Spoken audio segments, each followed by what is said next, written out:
Hello there, and welcome back to the neighborhood, the People's Channel, your one-stop shop for unbiased and uninfluenced audio-related content here on YouTube.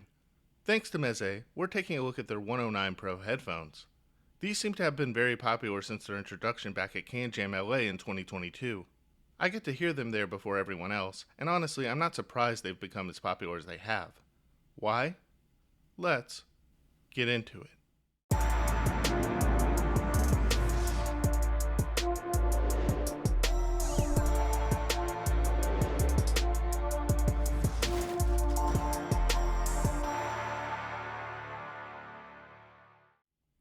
So build-wise, I totally get it.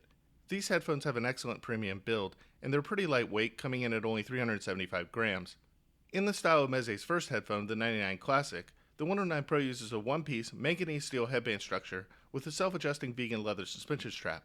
The cups are walnut, open back, and swivel at the bottom of the headband structure a bit to aid in fit, seal, and comfort for the wearer. Comfortable and spacious velour ear cushions are provided, and an acoustically transparent metal grille protects the driver inside of them. The driver itself is a 50mm transducer with a W-shaped dome, beryllium-coated torus, and a copper zinc stabilizer. A recessed, single-poled, dual 3.5mm connection is used at the base of each ear cup, so you're going to need pretty thin connections to make use of aftermarket cables, or use one of Meze's own upgrade cables. The unbalanced 3.5mm cable that came with it is a bit rubbery for my taste, but luckily I have a balanced 2.5mm Meze cable that I use with other cans as well, so I use that in most of my testing. And when one initially opens the box the 109 Pro comes in, a nice Meze embossed carrying case holds the headphones and the included cable.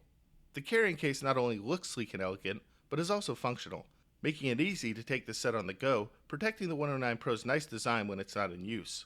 In terms of the sound, this review was a bit perplexing for me. You see, by now, I had heard the 109 Pro off of multiple sources and a number of times before this review, and I have never been what I would really call wholly impressed. Notably, I had enjoyed it off the Headamp GSX Mini, but off of almost all other sources, I felt the sound either just didn't stack up, or the sound would go off the rails, resulting in some varying degree of harshness and or peakiness in its treble. And because of this, prior to this review, it always baffled me how the 109 Pro appeared to have so many happy customers out there. Based on what I had heard, I knew I wouldn't have been happy with it. And although my general perspective in this review certainly hasn't really changed, I can now understand how some might be able to get good sound out of the 109 Pro. You see, it comes down to the fact that the 109 Pro is incredibly source picky. I literally tried it off of all of my sources, both desktop and portable amplification, and the only amplifiers that really offered any consistent enjoyment for me was the THX AAA 789 and the Hi-Vis AP80 Pro X. For some reason, the synergy was strong with these pairings, so much so that I could ultimately recommend this headphone for those that have access to these amps. But on the other hand, even the Tron Antares signature headphone amplifier, which almost has the uncanny ability to make any headphone sound good, felt a bit too attacking with the 109 Pro. And don't get me wrong, the outcome wasn't always super poor to the point that I wanted to immediately rip it off my head, although I did do this on occasion. For a headphone that costs $799, I'd expect the ultimate sound quality to be a bit less reactive and more consistently refined. Tube amplification, like the Dark Voice 336 SE and the Musical Paradise MP301 Mark III, did curb its aggression a bit too, but I still felt its treble was a bit splashy and its upper mid-range was a bit grittier than it should be, displaying excessive sibilance pretty regularly. Put another way, off of a mismatched source, the 109 Pro expresses some variants of overexcitability and an unnecessary leading edge that wears on my ears, more or less, depending on how poor its power source is matched to it. Compared to a level-matched Sennheiser 660S2, both the Sennheiser and the 109 Pro have a similar resolution and timbre, with a relatively warm and dark-leaning tonality. But the 660S2 never comes across to the ear as harsh or aggressive to me on any source. Dynamics are softer on the 660S2, but the additional dynamics and bass detailing in the 109 Pro comes at the cost of appearing jumpier in the mix.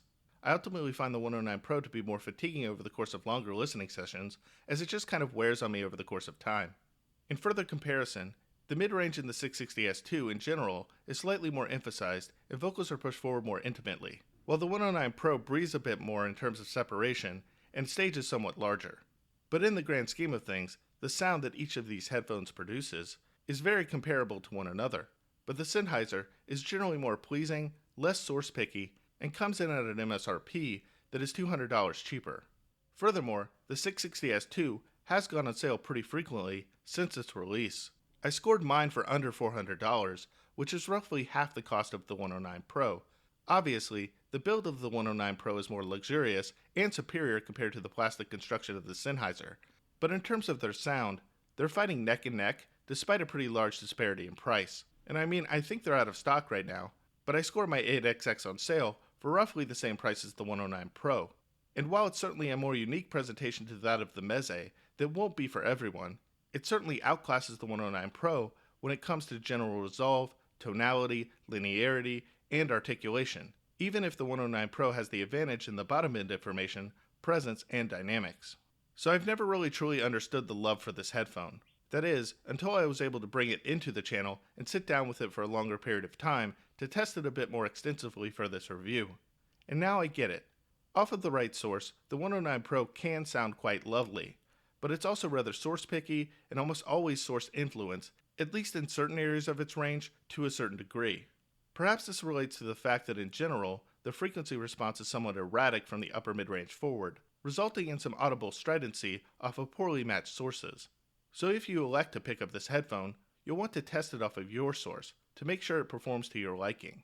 Yet while the strident reproduction can be managed by pairing it with the right source, the issues remain that the 109 Pro is still somewhat overpriced for the quality and warmer sound that it delivers. Even taking the nicer build into account, I'd like to see Meze lower the price of this headphone to $599 or so to better keep up with their competition. I might be even more understanding of this headphone if they were to do so.